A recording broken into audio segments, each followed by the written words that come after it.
and we know which mountain he will climb, the Eiger. Eastwood has no trouble guessing which route, the north face, of course, and allows that he is familiar with that particular alpine wall. I tried to climb it twice, it tried to kill me twice. Look, if the target's trying to climb the Eiger, chances are my work will be done for me. The problem with climbing the north face of the Eiger is that in addition to getting up 6,000 vertical feet of crumbling limestone and black ice, one must climb over some formidable mythology. The trickiest moves on any climb are the mental ones, the psychological gymnastics that keep terror in check, and the Eiger's grim aura is intimidating enough to rattle anyone's poise. The epics that have taken place on the Nordwand have been welded into the world's collective unconscious in grisly detail by more than 2,000 newspaper and magazine articles. The dust jackets of books with titles such as Eiger, Wall of Death, remind us that the Nordwand has defeated hundreds and killed 44. Those who fell were found, sometimes years later, desiccated and dismembered. The body of one Italian mountaineer hung from its rope, unreachable but visible to the curious below, for 3 years, alternately sealed into the ice sheath of the wall and swaying in the winds of summer. The history of the mountain resonates with the struggles of such larger-than-life figures as Buell, Bonatti, Messner, Rebuffat, Terray, Haston, and Harlan, not to mention Eastwood. The names of the landmarks on the face, the Hinterstoisser Traverse, the Ice Hose, the Death Bivouac, the White Spider, are household words among both active and armchair alpinists from Tokyo to Buenos Aires. The very mention of these places is enough to make any climber's hands turn clammy. The rockfall and avalanches that rain continuously down the Nordwand are legendary. So is the heavy weather.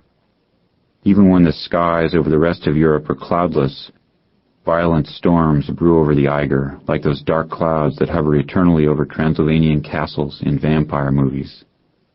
Needless to say, all this makes the Eiger North Face one of the most widely coveted climbs in the world.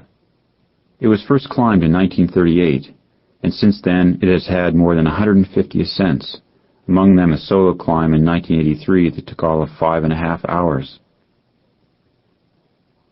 Last fall, Mark Twight and I were sitting outside our tents above Kleine Scheidegg, the cluster of hotels and restaurants at the foot of the Eiger.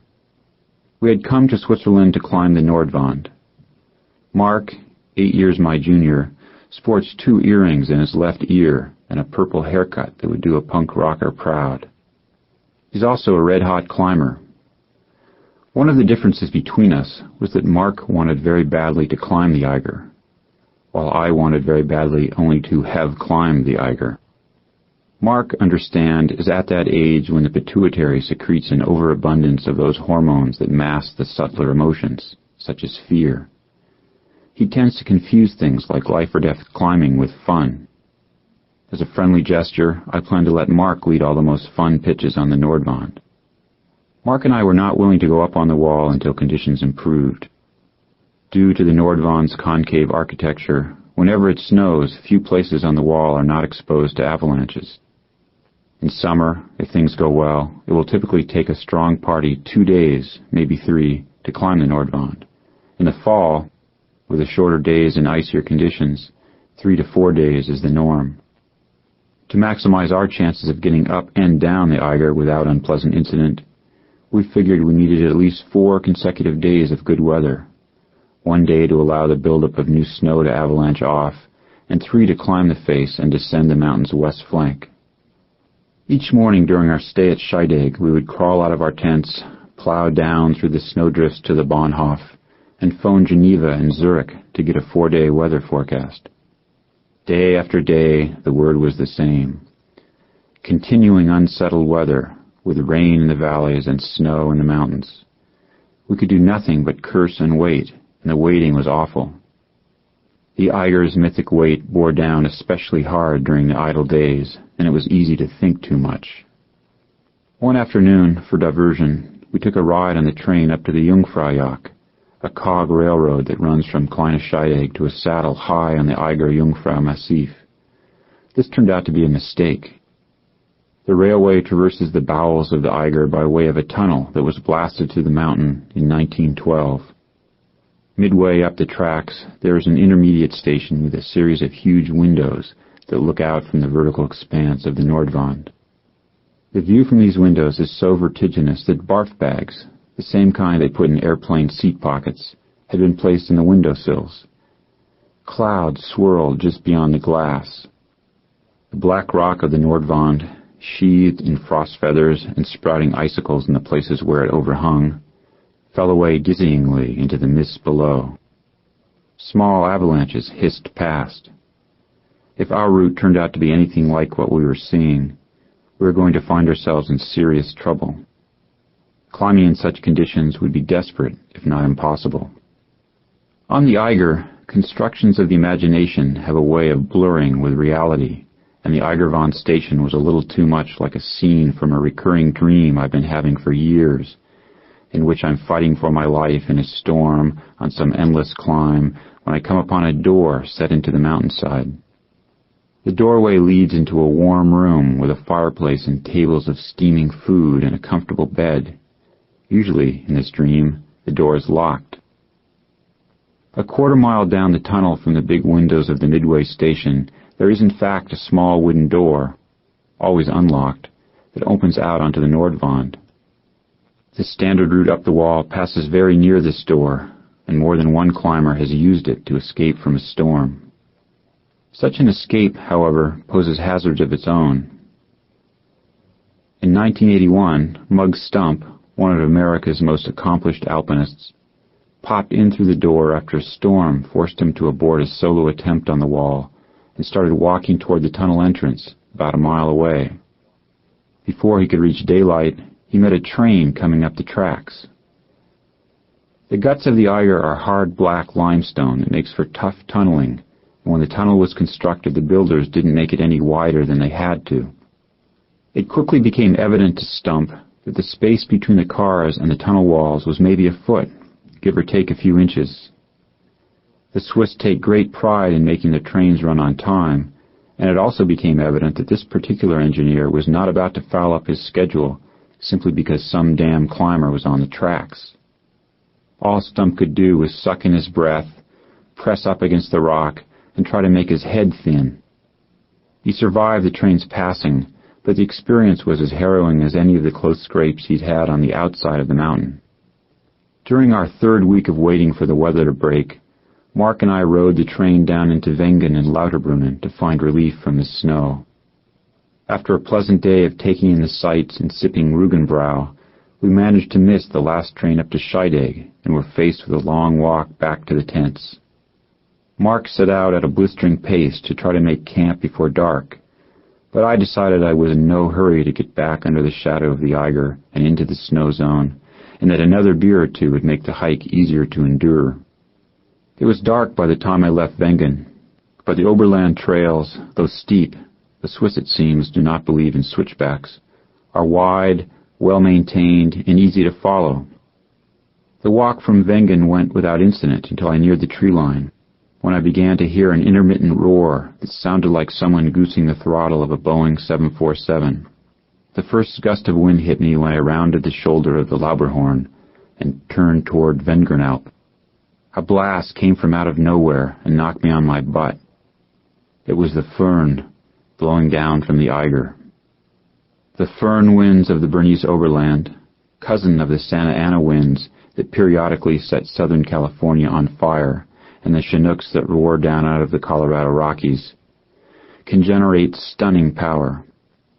They are said to hold a disproportionate number of positive ions, and to make people crazy. In Switzerland, Joan Didion writes in Slouching Towards Bethlehem, the suicide rate goes up during the Föhn, and in the courts of some Swiss cantons the wind is considered a mitigating circumstance for crime. The Föhn figures prominently in Eiger lore. It is a dry, relatively warm wind, and as it melts the snow and ice on the Eiger, it brings down terrible avalanches. Typically, immediately following a Föhnsturm, there will be a sharp freeze, glazing the wall with treacherous verglas. Many of the disasters on the Nordwand can be attributed directly to the Föhn. In the Eiger sanction, there's a Föhn that almost does in Eastwood. It was all I could do to handle the fern on the trail through the cow pastures. I shuddered to think what it would be like to be hit by one up on the Nordwand. The wind filled my eyes with grit and blew me off my feet over and over again. Several times I simply had to get down on my knees and wait for lulls between gusts. When I finally lurched through the door of the Bahnhof at Scheidegg, I found the place packed with railroad workers, cooks, maids, waitresses, and tourists who had become marooned by the storm. The gale raging outside had infected everybody in Scheidegg with some kind of weird manic energy, and a riotous party was in full swing. In one corner people were dancing to a screaming jukebox. In another they were standing on the tables belting out German drinking songs. Everywhere people were calling the waiter for more beer and schnapps. I was about to join the fun when I spied Mark approaching with a wild look in his eyes. "John," he blurted out, "the tents are gone." "Hey, I don't really want to deal with it right now," I replied, trying to signal the waiter.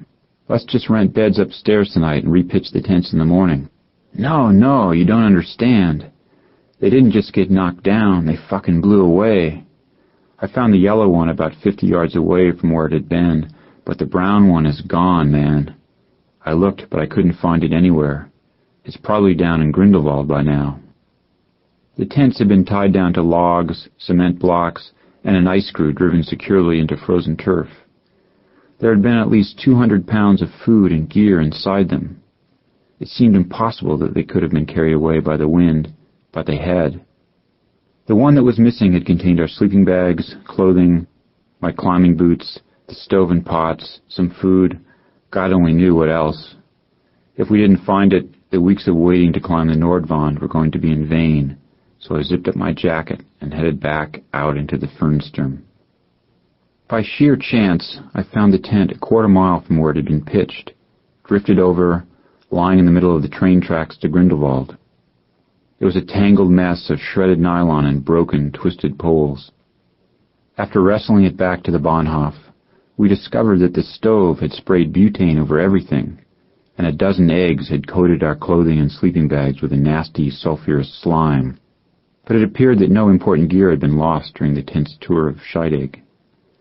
We threw everything in a corner and returned to the party to celebrate.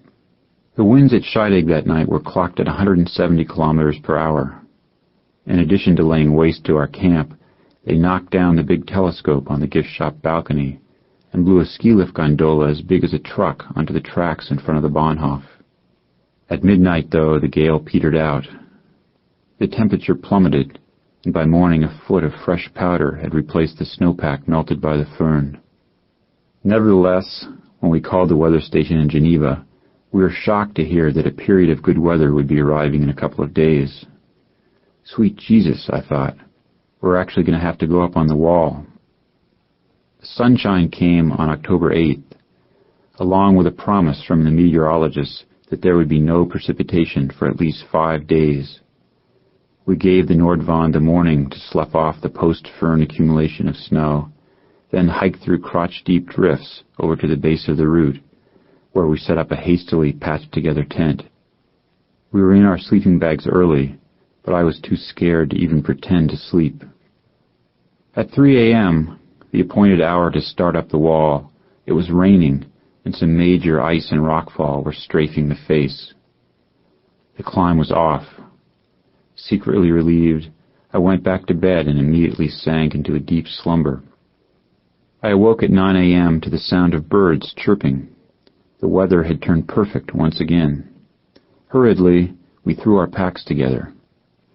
As we started up the Nordwand, my stomach felt like a dog had been chewing on it all night. We had been told by friends who had climbed the Nordwand that the first third of the standard route up the face is, quote, way casual. It isn't, at least not under the conditions we found it. Although there were few moves that were technically difficult, the climbing was continuously insecure. A thin crust of ice lay over deep, unstable powder snow. It felt as though at any moment the snow underfoot was going to collapse. In places where the wall steepened, the snow cover thinned and our ice axes would ricochet off rock a few inches beneath the crust. It was impossible to find anchors of any kind in or under the rotting snow and ice. So for the first 2,000 feet of the climb, we simply left